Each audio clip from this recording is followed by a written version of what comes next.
Hello students, welcome to Magnet Brains. My name is Abhishek Pandey, your teacher for current events. So Magnet Brains एक ऐसा platform है जहां पर आपको सभी क्लास सभी सब्जेक्ट के videos free of cost provide किए जाते हैं। इसका मतलब ये हुआ कि कुछ वीडियोस देखने के बाद ना तो आपको कोई सब्सक्रिप्शन लेना है ना ही कोई पैकेज परचेज करना है, because best quality content best teachers के साथ आपको फ्री ऑफ कॉस्ट यहाँ प्रोवाइड किया जाता है। आप मैग्नेट ब्रेन्स को फेसबुक पर, टेलीग्राम पर और इंस्टाग्राम पर भी फॉलो कर सकते हैं सो दैट कोई भी इंपॉर्टेंट अपडेट आप यहाँ पर मिस ना करें। सो आज करंट इवेंट्स के इस सेशन में एक नया टॉपिक मैं आपके साथ डिस्कस करने वाला हूँ और इसमें ना हम किसके बारे में बात करेंगे, हम बात करने वाले नॉइस पोल्यूशन के बारे में। ठीक है, मतलब कि ध्वनि प्रदूषण।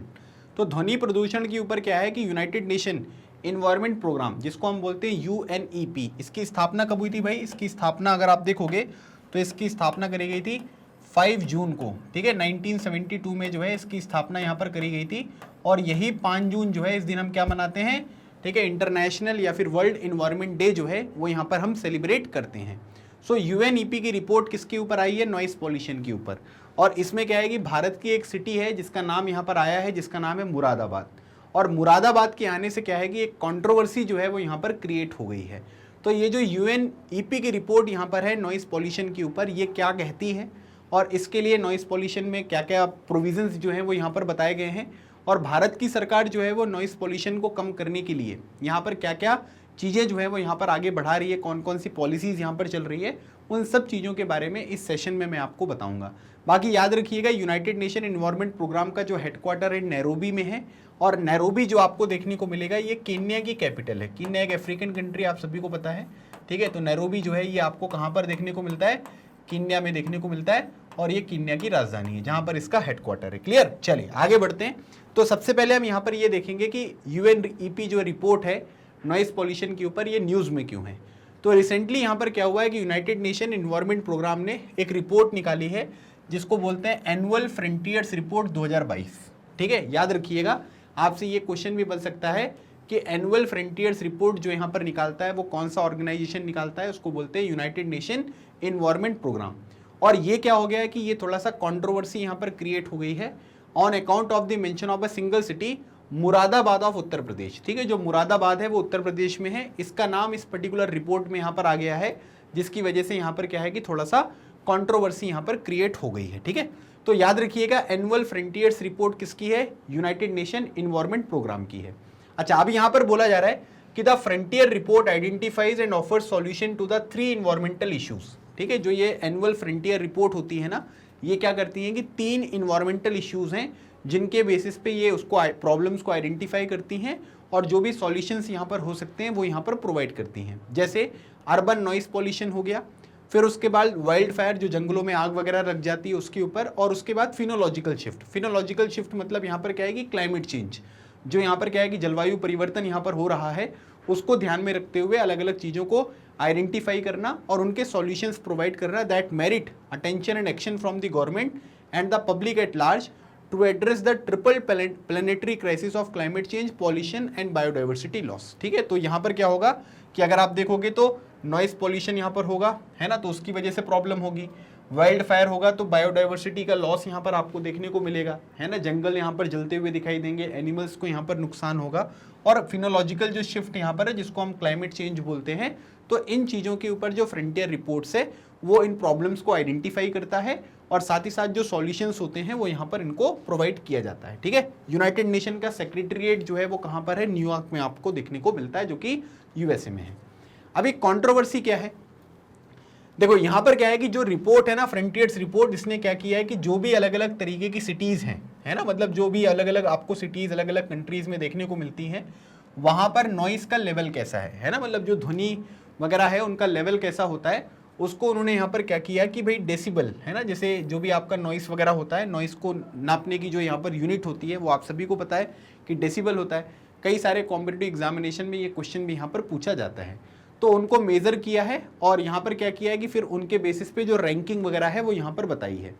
अब जैसे यहाँ पर क्या है कि ये जो पूरा का पूरा यहाँ पर नॉइस पॉल्यूशन वाली लिस्ट यहाँ पर बनी है, तो इसमें 5 इंडियन सिटीज़ जो हैं इनको यहाँ पर मेंशन किया गया। कौन कौन सी सिटीज़ है भाई? दिल्ली है, जयपुर है, कोलकाता है, आसनसोल। आसनसोल कहाँ पर देखने को मिलता है? ये आपको वेस्ट बंगाल में देखने को मिलेगा और मुरादाबाद, ठीक है। दिल्ली, जयपुर, कोलकाता तो आपको पता ही है, आसनसोल यहाँ पर वेस्ट बंगाल में, मुरादाबाद आपको यूपी में देखने को मिलता है। Moradabad in Uttar Pradesh was shown as having a dB range of, या डेसिबल जो नॉइस पॉल्यूशन की रेंज है वो कितनी है, वो 29 से लेकर 114 आपको देखने को मिल रहा है। मतलब मिनिमम 29 और मैक्सिमम जो है वो आप ये कह सकते हैं कि 114। तो ये रेंज जो है ये यहाँ पर मुरादाबाद को देखने को मिला। तब आपको लग रहा होगा ठीक है, मतलब इसमें क्या प्रॉब्लम है ना, 29 से 114 ही तो है। लेकिन प्रॉब्लम जो है वो अब यहाँ पर आपको समझ में आएगी। At a maximum value of 114 it was the second noisiest cities in the list. मतलब कि जितनी भी यहाँ पर सिटीज इस पर्टिकुलर लिस्ट में इंक्लूड करी गई हैं उनमें अगर आप देखोगे तो सबसे जो सेकंड नंबर पर जो सबसे ज़्यादा मतलब यहाँ पर नॉइस है, ठीक है, जहाँ पर नॉइस पॉल्यूशन आपको देखने को मिल रहा है वो मुरादाबाद में है। While road traffic, industry and high population density are well known factor associated with the high dB levels, ठीक है। अगर कहीं पर नॉइस पॉल्यूशन ज़्यादा है तो उनके पीछे जो रिस्पॉन्सिबल फैक्टर्स यहाँ पर हो सकते हैं वो क्या क्या हो सकते हैं कि भाई रोड ट्रैफिक ज़्यादा हो, है ना, अलग अलग तरीके की इंडस्ट्रीज आपको देखने को मिले, पॉपुलेशन उस पर्टिकुलर एरिया में आपको ज़्यादा देखने को मिले, है ना। तो ये सारे के सारे फैक्टर्स होते हैं जो हाई डेसिबल लेवल्स जो है वो डिनोट करते हैं। The inclusion of Moradabad appeared strange because similar studies in the past had never suggested it to be an usually noisy city, है ना। मतलब जो पुराने पहले यहाँ पर जो रिपोर्ट्स वगैरह यहाँ पर आई हैं उसमें कभी मुरादाबाद के बारे में इस तरीके की बात नहीं करी गई, है ना। और एकदम से इस बार यहाँ पर क्या हुआ कि इस तरीके की सिचुएशन जो है वो यहाँ पर क्रिएट हो गई, है ना। बात समझ में आ रही है। तो इसी वजह से क्या है कि थोड़ा सा कॉन्ट्रोवर्सी क्रिएट हुई है कि भाई जिस तरीके के ट्रैफिक, इंडस्ट्रीज और पॉपुलेशन वगैरह यहाँ पर मुरादाबाद में होना चाहिए उसके हिसाब से तो यहाँ पर अभी तक कभी वो लिस्ट में आए नहीं, तो इस बार वो कैसे यहाँ पर आ गए। जो first was Dhaka, Bangladesh, eight a maximum value of 119 decibel. मतलब कि सबसे ज़्यादा जो नॉइस वाली सिटी है वो कौन सी है, वो है आपकी बांग्लादेश की ढाका। ढाका वहाँ की कैपिटल है और वहाँ का जो मैक्सिमम रेंज है वो कितना है, वो 119 डेसिबल आपको देखने को मिलेगा, ठीक है। बांग्लादेश अगर आप देखेंगे तो ये बांग्लादेश है। बांग्लादेश में अगर आप देखोगे तो कौन कौन से स्टेट हैं जो बांग्लादेश की बाउंड्री को टच करते हैं, ठीक है। एक तो आपको ये वेस्ट बंगाल देखने को मिल रहा है, ठीक है। उसके बाद अगर आप देखेंगे तो आपको आसाम देखने को मिलेगा जो बांग्लादेश की बॉर्डर को टच करता है, ठीक है, समझ में आ रहा है। फिर उसके बाद अगर आप देखेंगे तो आपको मिजोरम देखने को मिलेगा, ठीक है, जैसे ये आपको दिख रहा है ना, ये मिजोरम हो गया, ठीक है। तो यहाँ पर आप देखोगे तो ये आपको मिजोरम देखने को मिल रहा है। मिजोरम हो रहा है क्या, नहीं मिजोरम नहीं हो रहा है। यहाँ पर क्या है कि देखो मैं बता रहा हूँ आपको, ठीक है। जैसे यहाँ पर क्या है कि वेस्ट बंगाल आपको देखने को मिल रहा है, ठीक है। फिर उसके बाद यहाँ पर आसाम देखने को मिल रहा है, देखो ये हो गया आपका वेस्ट बंगाल, है ना, ये वाइट वाले करने हैं आपको, ठीक है। फिर उसके बाद यहाँ पर ये आसाम देखने को मिल गया, ठीक है। उसके बाद यहाँ पर आपको ये त्रिपुरा देखने को मिलेगा, ठीक है, त्रिपुरा वाला जो रीजन है। फिर उसके बाद यहाँ पर अगर आप देखोगे तो ये मिजोरम हो गया, ठीक है। तो वेस्ट बंगाल, आसाम, ठीक है। फिर उसके बाद यहाँ पर हो गया त्रिपुरा और एक हो गया आपका मिजोरम, ठीक है। त्रिपुरा हो गया, मिजोरम हो गया और एक और स्टेट जो आपको देखने को मिल रहा है ये हो गया आपका मेघालय, ठीक है। तो 5 स्टेट हैं जो क्या करते हैं कि बांग्लादेश के साथ अपनी बॉर्डर को यहाँ पर शेयर करते हैं, ठीक है। ध्यान से देखना, ऐसे क्वेश्चन एग्जामिनेशन में, कॉम्पिटिटिव एग्जामिनेशन में पूछे जाते हैं। वेस्ट बंगाल, ठीक है, फिर उसके बाद आसाम, ये हो गया आपका मिजोरम, ये हो गया त्रिपुरा और ये हो गया आपका मेघालय। तो ये 5 स्टेट हैं जो बांग्लादेश की बॉर्डर को टच करते हैं। तो सबसे ज़्यादा नॉइस कहाँ पर है, वो आपको ढाका बांग्लादेश में देखने को मिलेगा। शेख हसीना जी जो हैं वो यहाँ की प्राइम मिनिस्टर आपको देखने को मिलती हैं। Why are measurement of noise important, है ना, मतलब कि जो नॉइस वगैरह होता है इसका मेजरमेंट करना क्यों ज़रूरी है। सबसे पहली बात है जो वर्ल्ड हेल्थ ऑर्गेनाइजेशन है जिसकी स्थापना कब हुई थी, 7 अप्रैल 1948, ठीक है, 7 अप्रैल 1948 की इसकी स्थापना हुई थी। इसका हेडक्वार्टर कहाँ पर देखने को मिलेगा, ये है जिनेवा में। जिनेवा कहाँ पर है, स्विट्जरलैंड में आपको देखने को मिलेगा। इसके डायरेक्टर जनरल कौन है, इनका नाम है टेड्रोस अधानोम, ठीक है, इनका नाम है टेड्रोस अधानोम। और टेड्रोस अधानोम जो आपको फोटो में दिख रहे हैं यही हैं और इनकी जो कंट्री है ये कहाँ के हैं, ये है इथोपिया के। इथोपिया की राजधानी एडिस अबाबा। तो WHO की गाइडलाइंस जो हैं वो यहाँ पर फुलफिल होती हैं अगर हम नॉइस जो पॉल्यूशन होता है उसको मेजर करते हैं। The latest 2018 World Health Organization guidelines establish a health protective recommendation for road traffic noise levels of 53 decibel, है ना। मतलब यहाँ पर बोला गया है कि रोड ट्रैफिक जो यहाँ पर हेल्थ प्रोटेक्टिव जो नॉइस लेवल है वो 53 डेसिबल तक यहाँ पर होना चाहिए, ठीक है। तभी यहाँ पर क्या है कि ज़्यादा नुकसान नहीं होगा। अगर इससे ज़्यादा अगर आप देखेंगे तो फिर आपके जो यहाँ पर प्रॉब्लम है वो कान वगैरह में देखने को मिल सकती है। ठीक है, health protective recommendation for road traffic noise level of 53 decibel, इससे ज़्यादा नहीं होना चाहिए। फिर उसके बाद है adverse effect on public health. The frontier report compiled a host of evidence including the adverse effect of noise on public health which range from mild and temporary, ठीक है, distress to severe and chronic physical impairment. ठीक है, मतलब आप ये कह सकते हैं कि ये इसलिए भी इंपॉर्टेंट है क्योंकि नॉइस पॉल्यूशन की वजह से लोगों को लगता है कि कोई प्रॉब्लम नहीं है ना, लेकिन इससे पब्लिक हेल्थ पे जो है वो बहुत नुकसान पहुंचता है ना। डिस्ट्रेस भी यहाँ पर होता है और इम्पेयरमेंट मतलब सुनने वगैरह में भी जो है वो आपको अक्षमता इन फ्यूचर यहाँ पर देखने को मिल सकती है। इसलिए एरिया का जो भी नॉइस पॉल्यूशन वगैरह होता है वो यहाँ पर देखना ज़रूरी है।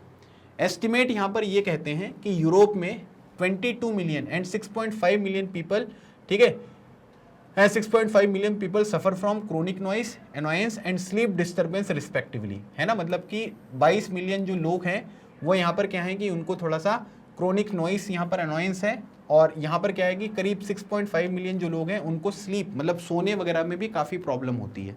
ठीक है, तो ये भी एक इश्यू जो है वो यहाँ पर निकल कर सामने आ रहा है। The elderly, pregnant women and shift workers, ठीक है, are among the at high risk of noise induced sleep disturbance. ठीक है, जो बुजुर्ग व्यक्ति होते हैं, जो प्रेग्नेंट महिलाएं होती हैं और जो शिफ्ट वर्कर्स वगैरह होते हैं, उनको सबसे ज़्यादा नॉइस की वजह से प्रॉब्लम यहाँ पर देखने को मिलती है। Noise induced awakenings can trigger a range of physiological and psychological stress response because sleep is necessary for hormonal regulation and cardiovascular functioning। ठीक है, जो भी हमारी कार्डियोवास्कुलर यहाँ पर चीज़ें होती हैं, हार्ट रेट वगैरह यहाँ पर सब चीज़ें होता है, हार्मोन वगैरह होते हैं, उनके लिए स्लीप जो है वो बहुत ज़रूरी होता है। जैसे मान लीजिए कि कभी क्या है कि आप नींद से खुद उठते हो, है ना, और कभी क्या है कि एकदम से कोई आवाज़ आई और आपकी एकदम से नींद उठ गई, तो इससे क्या होता है कि हमारे शरीर पर जो मानसिक स्थिति है उसके ऊपर भी यहाँ पर बुरा प्रभाव पड़ सकता है, और इसी वजह से काफ़ी सारी जो प्रॉब्लम्स होती हैं वो यहाँ पर क्रिएट होती हैं। Traffic noise exposure is a risk factor for the development of cardiovascular and metabolic disorder such as elevated blood pressure, है ना, आर्टेरियल जो भी हाइपर टेंशन है, कोरोनरी हार्ट डिसीज हो गया, डायबिटीज़ वगैरह, तो ब्लड प्रेशर वगैरह बढ़ जाना, है ना, फिर उसके बाद हार्ट डिसीज़ और डायबिटीज़ वगैरह की जो प्रॉब्लम होती है ये भी नॉइस की वजह से यहाँ पर क्रिएट होती है, क्योंकि आपकी कार्डियोवास्कुलर जो यहाँ पर या मेटाबॉलिक जो एक्टिविटीज़ हैं वो सही तरीके से नहीं हो पाती।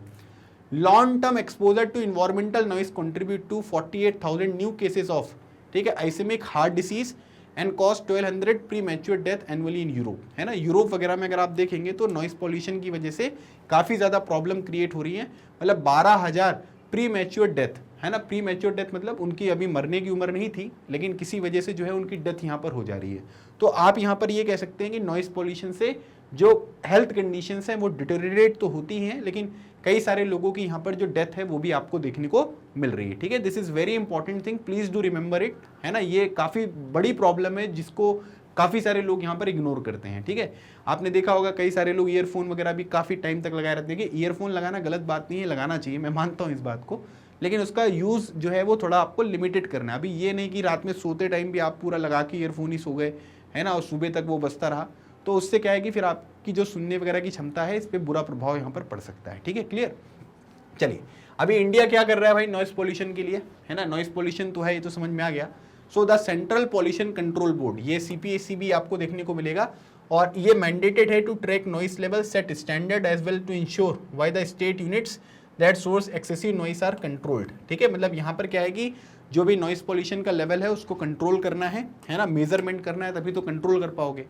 The agency has a manual monitoring system where sensors are installed in the major cities and few cities have the facility to track noise levels in real time। हो सकता है कि आपके शहर वगैरह में आपने देखा हो, वहाँ पर क्या होता है कि अलग अलग सेंसर्स वगैरह लगे रहते हैं, और फिर आपको ना बोर्ड पे दिखता है कि भाई वहाँ पर नॉइस पॉल्यूशन वगैरह जो है वो यहाँ पर कितना आपको देखने को मिलता है। ठीक है, तो ज़्यादातर शहरों में लगाना चाहिए इस तरीके की चीज़ें, ताकि लोग यहाँ पर अवेयर हो सकें, है ना, और इस तरीके की चीज़ें भी उनको बतानी चाहिए, ताकि जो हॉन्किंग वगैरह होती है, ज़बरदस्ती नहीं बजाते रहते लोग हॉर्न, है ना, उनको पता है कि सामने वाला गाड़ी आगे नहीं लेके जा सकता है क्योंकि ट्रक खड़ा हुआ है, फिर भी पीछे वाला हॉर्न बजाता रहता है। तो ये ज़बरदस्ती की जो हॉन्किंग वगैरह है इसको भी थोड़ा सा हमको यहाँ पर रिड्यूस करना पड़ेगा। ठीक है, चलिए अब यहाँ पर नॉइस पॉल्यूशन से रिलेटेड हमारे देश में क्या क्या कानून है। ठीक है, तो याद रखिएगा सेंट्रल पॉल्यूशन कंट्रोल बोर्ड जो है वो नॉइस पॉल्यूशन के लिए यहाँ पर काम करता है। क्लियर। चलिए, noise pollution is regulated separately under the noise pollution regulation and control rule 2000। मतलब कि नॉइस पॉल्यूशन को यहाँ पर रेगुलेट करने का और कंट्रोल करने का जो काम है उसके लिए सन 2000 के रूल्स आपको देखने को मिलेंगे, वो देखने को मिलता है है ना। और उसके बाद पहले क्या था कि air prevention and control of act 1981 के तहत यहाँ पर काम करता था, लेकिन बाद में इसके लिए अलग से रूल्स यहाँ पर बना दिए गए। फिर उसके बाद noise standard for motor vehicle, air conditioner, refrigerator, diesel generator, certain types of construction equipment are prescribe under the environment protection rules 1986, है ना। मतलब कि जो अलग अलग गाड़ियों की आवाज़ होती है, रेफ्रिजरेटर वगैरह की आवाज़ वगैरह होती है, उसको भी यहाँ पर क्या है कि डिसाइडेड किया गया है कि कितना यहाँ पर आवाज़ होना चाहिए। उससे ज़्यादा अगर आवाज़ होती है तो चीज़ों को यहाँ पर कंट्रोल करना है। जैसे कई बार आपने देखा होगा कुछ लोगों की गाड़ियाँ जो है अलग ही आवाज़ करती रहती हैं, है ना। तो ये उनकी रिस्पॉन्सिबिलिटी बनती है कि उसको थोड़ा सा सही करवाया जाए। Noise emanating from the industry is regulated by the state pollution control board, है ना। फिर जो अलग अलग कम्युनिटीज़ वगैरह यहाँ पर होती हैं, है ना, पॉल्यूशन कंट्रोल कमिटीज़ हो गई for state union territories under the जो भी यहाँ पर air prevention and control of pollution act है 1981। मतलब कि जो भी इंडस्ट्रीज़ वगैरह होती हैं, है ना, उनसे जो नॉइस वगैरह यहाँ पर आ रहा है उसके लिए India air prevention and control of pollution act 1981 है, जिसके तहत यहाँ पर सारी चीज़ें जो हैं वो यहाँ पर काम करती हुई दिखाई देती हैं। ठीक है, तो ये थोड़ा सा यहाँ पर क्या है कि थोड़ा सा इसमें इंडिया में क्या क्या लॉज वगैरह हैं, कैसे वो काम करते हैं। और अभी जो यहाँ पर यूनाइटेड नेशन इन्वायरमेंट प्रोग्राम की जो रिपोर्ट यहाँ पर आई थी उसमें मुरादाबाद को लेकर कंट्रोवर्सी क्यों क्रिएट हो गई उसके बारे में मैंने ये जानकारी आपको प्रोवाइड करी। जो भी मैंने एडिशनल इन्फॉर्मेशन आपको बताई है उनको भी आप यहाँ पर ध्यान दीजिएगा। ठीक है, मैंने आप लोगों से ये क्वेश्चन पूछा जा रहा हूँ मैं अभी कि आपको ये बताना है कि यूनाइटेड नेशन इन्वायरमेंट प्रोग्राम जो है उसका इस्टेब्लिशमेंट जो है वो यहाँ पर कब हुआ था। ठीक है, इसका आंसर आप मुझे कमेंट सेक्शन में ज़रूर बताइएगा। बाकी कुछ स्टूडेंट्स के डाउट्स यहाँ पर ये रहते हैं कि सर जो पुराने करंट अफेयर आपने पढ़ाए हैं उनको कहाँ से एक्सेस करेंगे। तो आपको डिस्क्रिप्शन में लिंक मिल जाएगी, आप उसको ओपन कर लीजिएगा, आपको सब चीज़ें वहाँ पर पूरी प्लेलिस्ट यहाँ पर मिल जाएगी। अदरवाइज़ आप गूगल पर जाकर magnetbrains.com यहाँ पर लिख सकते हैं, ये आपको होम पेज दिखेगा। यहाँ पर आपको CBSE इंग्लिश मीडियम में जाना है और यहाँ पर आपको एक्स्ट्रा लर्निंग जो है ना, इस पर क्लिक करना है। जैसे आप क्लिक करोगे यहाँ पर current ongoing events of importance का ये आपको एक फोल्डर दिखेगा, इसको आप ओपन कर लीजिएगा। ओपन करने के बाद यहाँ पर आपको इस तरीके से ये चीज़ें मिल जाएंगी, प्लेलिस्ट वगैरह, जो भी आपको वीडियो देखना हो आप उसको ओपन कर लो। जैसे अटल टनल के ऊपर भी एक वीडियो मैंने बहुत स्टार्टिंग में यहाँ पर प्रोवाइड किया था। मैग्नेट ब्रेन्स पर KG से लेकर 12 तक की जो भी क्लासेस होती हैं ये 100% फ्री होती हैं, तो आप इनको भी ज़रूर एक्सेस करें। और अगर आपकी कोई जान पहचान के लोग हैं तो उन्हें भी मैग्नेट ब्रेन्स ज़रूर रिकमेंड करें, ताकि वो लोग भी अपने स्कूल की और अलग अलग कॉम्पिटिटिव एग्जामिनेशन की प्रिपरेशन जो है वो यहाँ पर शुरू कर सकें। अगर आपको ये सेशन अच्छा लगा है तो सेशन को लाइक करें, चैनल को सब्सक्राइब करें, अपने दोस्तों के साथ, परिवार के साथ इस वीडियो को शेयर करें, नॉइस पॉल्यूशन की इंपॉर्टेंस यहाँ पर समझाएं और इन चीज़ों से जो है वो दूर रखें, अपने परिवार को बचाएं। और अगले सेशन में एक नए टॉपिक से मैं आपसे मिलूंगा। तब तक keep smiling and keep preparing. लगे रहो, एग्जाम क्लियर करो। Thank you so much. जय हिंद।